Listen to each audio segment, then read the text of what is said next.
नमस्कार दोस्तों। आज हम बात करेंगे राहुल गांधी ने जो आज प्रेस कॉन्फ्रेंस की है उस पे और उसमें उन्होंने किन-किन बिंदुओं की ओर ध्यान आकृष्ट कराई है। दरअसल आज उनका जो प्रेस कॉन्फ्रेंस था वो 24 तारीख कल के डेट में जो उन्हें अयोग्य ठहराया गया एज ए संसद मेंबरशिप के तौर पे, उसी के इर्द-गिर्द घूमता हुआ नज़र आया। यदि थोड़ी जानकारी हम पीछे की घटनाओं को ले लें, ब्रीफ इंट्रोडक्शन, तो ये है कि 2013-14 के दौरान उन्होंने चुनावी भाषण के दौरान नीरव मोदी, ललित मोदी और नरेंद्र मोदी सभी चोर मोदी ही क्यों होते हैं, इस सेंटेंस का इस्तेमाल किया था, जिसकी वजह से उन पे केस चला, मानहानि का मुकदमा, और उन्हें 23 मार्च को सूरत का एक लोअर जुडिशरी ने 2 साल की सज़ा सुनाई। जनप्रतिनिधि अधिनियम 1951 के सेक्शन 8 के तहत यदि किसी व्यक्ति को 2 साल या 2 साल से अधिक की सज़ा होती है तो वो चुनाव लड़ने के योग्य नहीं रह जाएगा और वो किसी सदन का सदस्य भी नहीं रह सकता है। तो इस लिहाज से ये अब सदस्य नहीं हो सकते थे, इस वजह से लोकसभा ने उन्हें डिसक्वालीफाई 24 मार्च को कर दी। हालांकि इस पे कई कानून विशेषज्ञों का मानना है कि ये डिसक्वालीफाई नहीं भी हो सकते हैं या हो भी सकते हैं। कानून विशेषज्ञों में इस पे कोई एक राय नहीं है। बहरहाल आगे देखना होगा कि हायर जुडिशरी, हाई कोर्ट या सुप्रीम कोर्ट इस पे किस तरह का फैसला देता है। उसकी आगे इंतज़ार करनी होगी और देखनी होगी कि ये किस तरह का मोड़ लेता है। लेकिन आज की जो राहुल गांधी की प्रेस कॉन्फ्रेंस थी बहुत ही आक्रामक थी। राहुल गांधी बार बार मोदी जी पे हमला करते रहे। मोदी और अडानी को रिश्तों को लेकर उन्होंने बार बार इस चीज़ का जिक्र किया कि आखिर मोदी का और अडानी का रिश्ता क्या है। उन्होंने कहा कि ये जो मेरा डिस्क्वालिफिकेशन है ये कोई संयोग नहीं है, ये सोची समझी रणनीति के तहत की गई है, क्योंकि उन्होंने पार्लियामेंट में और भारत जोड़ो यात्रा के दौरान या फिर उससे पहले भी मोदी और अडानी के रिश्ते को लेकर अक्सर सवाल पूछते रहे हैं कि आखिर बताएं मोदी जी कि मोदी जी का और अडानी जी का रिश्ता क्या है। जो हिंडनबर्ग रिपोर्ट आई 24 जनवरी को, उसके बाद जो से स्टॉक मार्केट में या फिर भारतीय अर्थव्यवस्था में बहुत सारे नुकसान हुए, उसका जिम्मेवार कौन है।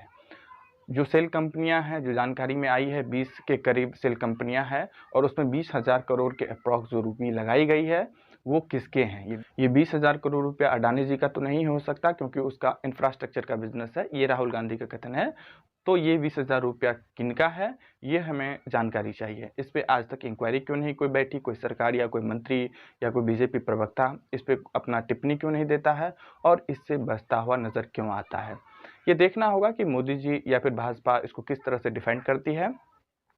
लेकिन आज की जो राहुल गांधी की प्रेस कॉन्फ्रेंस थी वो पहले जैसा नहीं थी, वो बिल्कुल ही बदला सा नज़र आ रहा था। राहुल गांधी कहा कि संवाद और संघर्ष का रास्ता अब हम अख्तियार कर चुके हैं, मुझे इससे कोई फ़र्क नहीं पड़ता है कि हम जेल में हैं, जेल में रहें, जेल के अंदर ये लोग हमें मारे पीटे कैद करें या हम फिर संसद में रहें, मुझे संसद सदस्य के तौर पे ही रहना ज़रूरी नहीं है।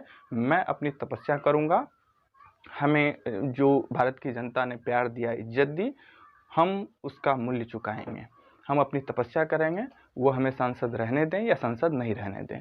तो कुल मिला के इस प्रकार जो राहुल गांधी ने आज कहा है उससे आगे की रणनीति बहुत ही साफ नज़र आती है कि पूरे विपक्ष को साथ लेकर उन्होंने किस तरह को राजनीतिक हथियार के तौर पे इसको इस्तेमाल करने का एक रणनीति बनाई। उन्होंने कहा भी साफ तौर पे कि ये कांग्रेस और पूरे विपक्ष के लिए एक बहुत ही बड़ा हथियार दे दिया है मोदी जी ने।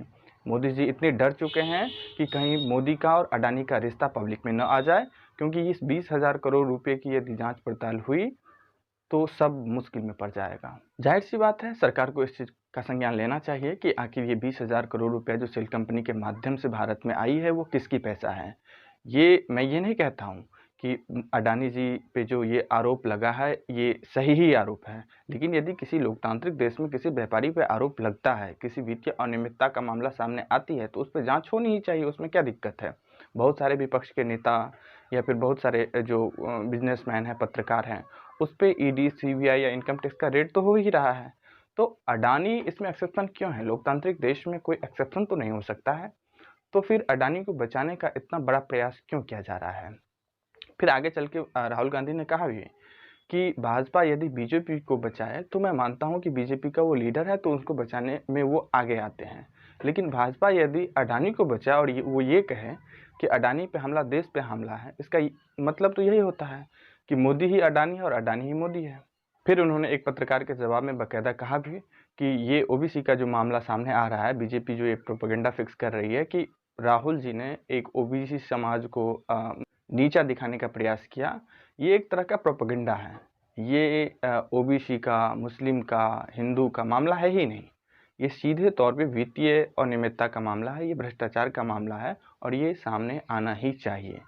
तो इस प्रकार देखना होगा कि आगे की रणनीति किस प्रकार होती है। आज का जो रुख था राहुल गांधी का, वो बिल्कुल ही एक नया रुख था और यदि इसी रुख पे काम की गई एक नई रणनीति के तहत, तो संभवतः ऐसा देखा जा सकता है अगले 1 वर्ष में ये मुद्दा बनेगा, भ्रष्टाचार का मुद्दा, अडानी का मुद्दा, और 2024 का चुनाव निश्चित तौर पे भ्रष्टाचार पे ही लड़ी जाएगी।